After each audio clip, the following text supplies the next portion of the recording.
जय श्री राम मित्रों, स्वागत है आप सभी का एक बार फिर से हमारे चैनल सीके वरदात स्टोरी में। आज का हमारा प्रसंग रामायण से जुड़ा है और इसका रहस्य इतना गहरा है कि जानकर आप हैरान रह जाएंगे। हम सभी जानते हैं कि माता सीता का हरण रावण ने किया था, लेकिन क्या आपको पता है कि इसके पीछे महाराज दशरथ की एक गलती जिम्मेदार थी? हाँ दोस्तों, अगर दशरथ वह गलती नहीं करते तो शायद माता सीता का हरण कभी नहीं होता। ये कहानी रहस्यमय भी है और हमारे लिए एक सीख भी है। रामायण की कई कथाओं में इसे अलग अलग तरीकों से बताया गया है और हर संस्करण में कुछ नया सीखने को मिलता है। तो चलिए इस शिक्षाप्रद कथा के माध्यम से जानें कि दशरथ से हुई कौन सी भूल का परिणाम माता सीता को भुगतना पड़ा। इस कहानी में एक गहरा संदेश छिपा है जो हमें जीवन में सही और गलत का फर्क समझाने में मदद करता है। वीडियो के अंत तक हमारे साथ बने रहिए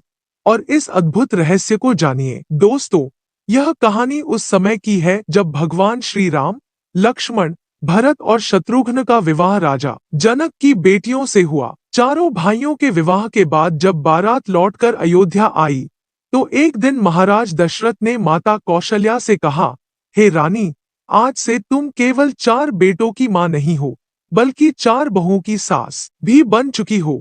कौशल्या ने उत्सुकता से पूछा, महाराज, सास और बहू का धर्म क्या होता है? इस पर दशरथ ने बड़े प्यार से समझाते हुए कहा, जब किसी की बेटी बहू बनकर हमारे घर आए तो हमें उसका आदर करना चाहिए।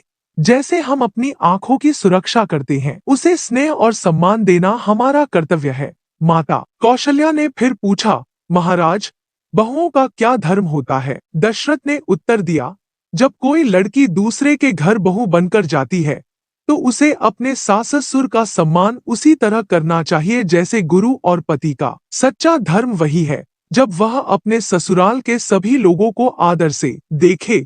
दोस्तों, सास ससुर और पति के प्रति प्रेम और सेवा का भाव ही बहू का असली धर्म है। आज के समय में जब एक बहू अपने सास ससुर के लिए एक गिलास पानी लाने में संकोच करती है, लेकिन मंदिर में जाकर भगवान शिव पर जल चढ़ाने में पीछे नहीं रहती, तो इससे उसका कल्याण कैसे होगा? असली पूजा वही है जो घर के बड़ों की सेवा में दिखे। जो बहू अपने सास ससुर और पति की सेवा करती है, उसके सारे कार्य सफल हो जाते हैं। भगवान स्वयं उसके सभी मनोरथ पूरे कर देते हैं, क्योंकि घर के बड़ों का सम्मान और उनकी सेवा सबसे बड़ी पूजा है। इस प्रकार महाराज दशरथ ने कौशल्या को बताया कि बहू का धर्म क्या होता है और साथ ही यह भी समझाया कि सास होने के नाते तुम्हारा धर्म क्या है। इसके बाद कुछ दिन शांति से बीत गए। फिर एक दिन महाराज दशरथ के मन में विचार आया कि क्यों न अपनी चारों बहुओं की परीक्षा ली जाए, ताकि देखा जा सके कि कौन कितनी चतुर और दक्ष है। महाराज दशरथ ने अपनी चारों बहुओं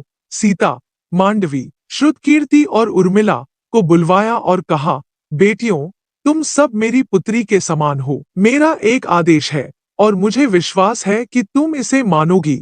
सभी बहुएं खड़ी हो गईं और बोलीं, कहिए पिताजी, क्या आदेश है? महाराज दशरथ ने कहा, तुम चारों अलग अलग रसोई बनाओगी और अपने अपने हाथों से मेरे लिए स्वादिष्ट भोजन तैयार करोगी। देखना चाहता हूँ कि कौन सबसे अच्छा और जल्दी खाना बनाकर लाती है।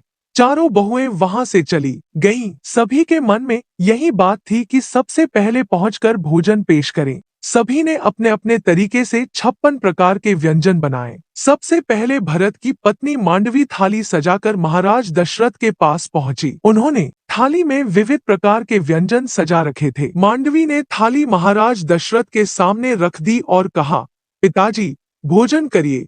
लेकिन वह भूल गई कि भोजन से पहले पानी देना चाहिए। महाराज दशरथ ने सोचा कि वह छोटी है, नादान है, इसलिए उन्होंने कुछ नहीं कहा और मुस्कुराते हुए थाली रख ली। थोड़ी देर बाद लक्ष्मण की पत्नी उर्मिला भी थाली सजाकर जल्दी जल्दी पहुंची। उन्होंने भी थाली में भोजन को सुंदरता से सजाया था, लेकिन वह भी पानी देना भूल गई। महाराज दशरथ ने मुस्कुराते हुए उनकी थाली भी स्वीकार कर ली और बोले, बेटी, हम थोड़ी देर में भोजन कर लेंगे।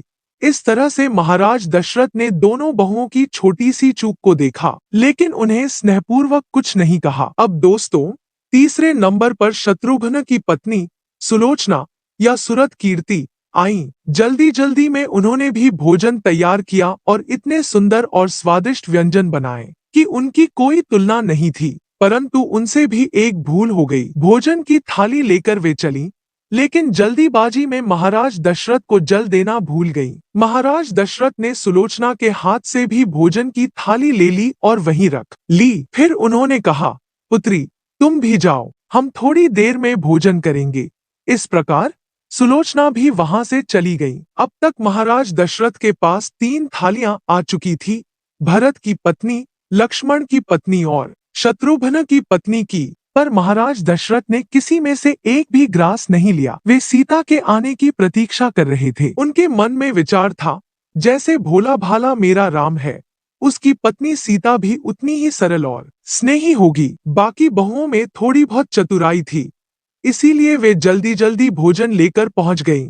उधर माता सीता ने बहुत सुंदरता से भोजन तैयार किया। उनके बनाए भोजन में सुगंध कुछ अलग ही थी। उन्होंने 56 प्रकार के व्यंजनों को एक थाली में सजाया और उसे हाथ में उठा लिया। तभी उन्हें याद आया कि भोजन देने से पहले पानी देना भी आवश्यक है। सीता ने सोचा, मुझे तो पहले ही बहुत देर हो गई है। मेरी तीनों बहनें पहले ही पहुंच चुकी होंगी। मेरे पिताजी मेरे बारे में क्या सोच रहे होंगे। सीता ने एक हाथ में भोजन की थाली और दूसरे हाथ में जल का लोटा लिया। महाराज दशरथ चौकी पर बैठे हुए देख रहे थे। जैसे ही माता सीता ने रसोई की चौखट पर एक पैर अंदर और एक बाहर रखा, दशरथ की नजर उन पर पड़ी। उन्होंने मन ही मन सोचा, सीता आखिर आ गई। भले ही थोड़ी देर से आई हो, लेकिन मेरी बड़ी बहू वाकई बहुत ही समझदार है।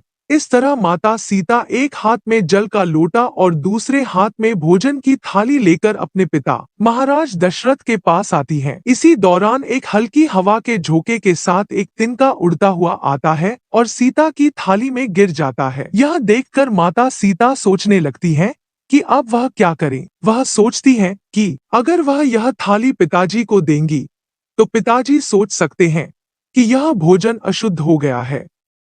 वहीं अगर वह वापस जाती हैं तो उन्हें देर होने का कारण बताना पड़ेगा और वह भी मुश्किल होगा, क्योंकि उनके दोनों हाथ पहले से भरे हुए हैं। माता सीता को इस स्थिति में थोड़ा गुस्सा आ जाता है और अपनी दृष्टि मात्र से वह उस तिनके को जलाकर राख कर देती है। यह देखकर महाराज दशरथ आश्चर्यचकित हो जाते हैं और समझ जाते हैं कि सीता कोई साधारण स्त्री नहीं है। जब सीता उन्हें भोजन की थाली देती है तो महाराज दशरथ कहते हैं कि वे सीता के हाथ से भोजन नहीं करेंगे जब तक वह उन्हें एक वचन नहीं देती। सीता उनकी बात सुनकर हैरान होती है और पूछती है कि ऐसा कौन सा वचन चाहिए। महाराज दशरथ बताते हैं कि वे पहले वचन चाहते हैं और उसके बाद ही उनका भोजन स्वीकार करेंगे। इसमें सीता की स्थिति, महाराज दशरथ की चिंता और उनके बीच का संवाद सरल व गहराई भरा है, जो माता पिता और संतान के रिश्ते की भावनाओं को दर्शाता है। तब दशरथ कहते हैं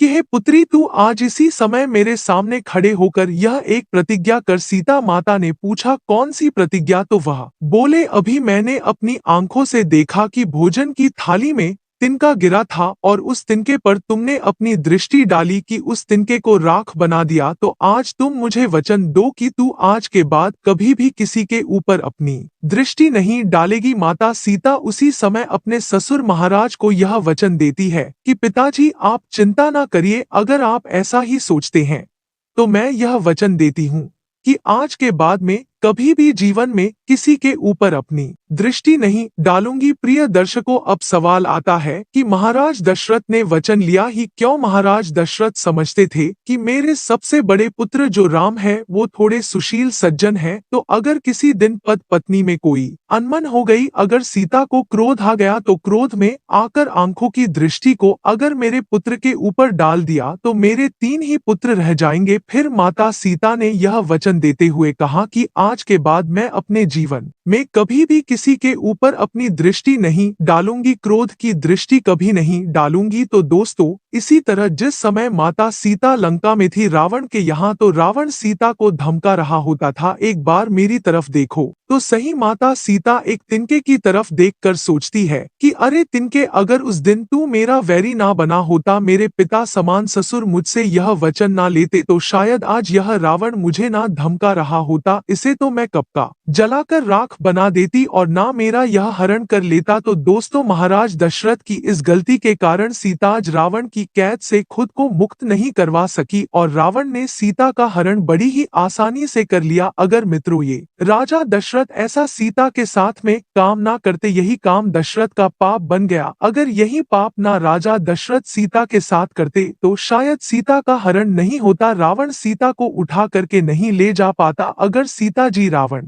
की तरफ अपनी दृष्टि डाल देती, तो रावण जल करके भस्म हो जाता। उस रावण की क्या औकात थी जो सीता को हाथ लगा देता और सीता का हरण कर लेता? कोई औकात रावण की नहीं थी, क्योंकि सीता जो थी वो आद भवानी जगदम्बा थी, कोई साधारण नारी नहीं थी। इसीलिए दोस्तों, जब सीता अशोक वाटिका में पहुंच जाती है और रावण बार बार जाता है और कहता है कि सीता एक बार तो मेरी तरफ देख लो, तभी माता सीता तिनका को हाथ में ले लेती है और उसकी ओट कर लेती है और कहती है तिनका से, अरे दुष्ट बैरी, उस दिन तू हमारा बैरी ना बन गया होता, अपने पिता समान ससुर को मैंने वचन ना दिया होता। तो ये रावण की क्या मजाल थी जो हमसे बार बार कह रहा है कि मेरी तरफ एक बार देख तो लो, अपना चेहरा तो दिखा दो, अरे कब तक इसे जला करके मैंने भस्म कर दिया होता। तो दोस्तों, अब तो आप जान ही चुके हैं इस रामायण के रहस्यमयी प्रसंग के माध्यम से कि राजा दशरथ से कौन सा पाप बन गया था, कौन सा ऐसा काम किया था जो हमने इस वीडियो के माध्यम से आप तक पहुंचाया है कि राजा दशरथ ने माता सीता के साथ यह काम किया और यही काम पाप बन गया, जिससे माता सीता का हरण हो गया। अगर यह दशरथ से पाप ना बना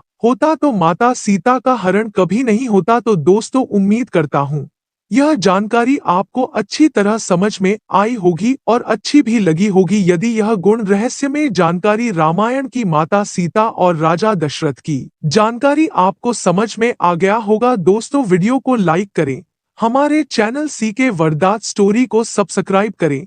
दोस्तों, मिलते हैं किसी और वीडियो में। धन्यवाद।